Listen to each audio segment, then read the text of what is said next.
So let's check. In this part of the course, we're going to check the conjunctions. Sorry. So conjunctions are words that are used to join different phrases, to form a complete idea, or they could also join sentences which are complete ideas together.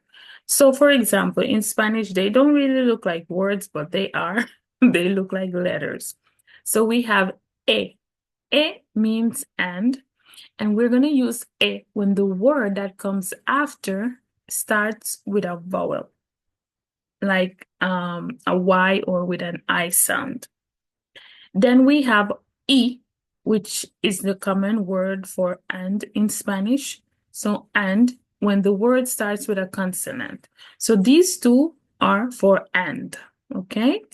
We have or. So O, we're going to use when the word starts with a consonant, but when the word starts with a vowel U, when the word starts with a vowel O, we're going to use U. So one more time, E, I, O, U.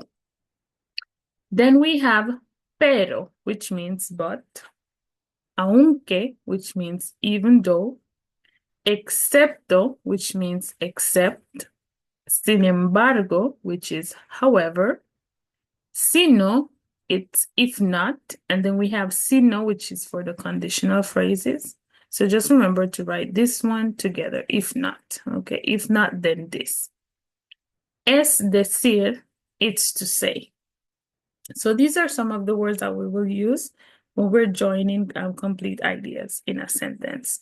So let me clarify what I meant now by the U and the E. Me gusta círculo u óvalo. Remember, typically the word for or in Spanish is o. However, if the word that comes after the or starts with an O, then we have to change the O to U. I think it would have been easier if I wrote both sentences to show you, but me gusta círculo u óvalo. We cannot say me gusta círculo o óvalo because it's like O two times. So we change the O, we change this O, which is or, to U because the word starts with a vowel O. Isabel es bonita e inteligente. So typically the word for and in Spanish is I.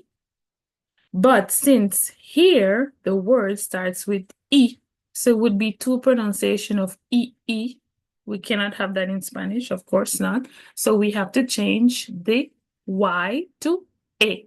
So we get a better pronunciation. So for example, Isabel es bonita e inteligente.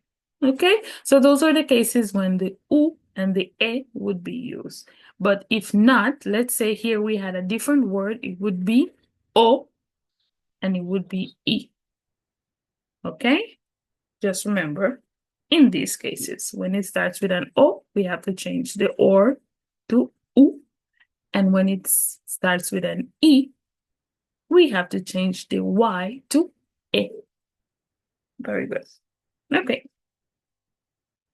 Yes, so that would be all for this part of the course, and we will move on with the next part in a moment, okay? Remember to practice the exercises as well that will be attached somewhere on this page.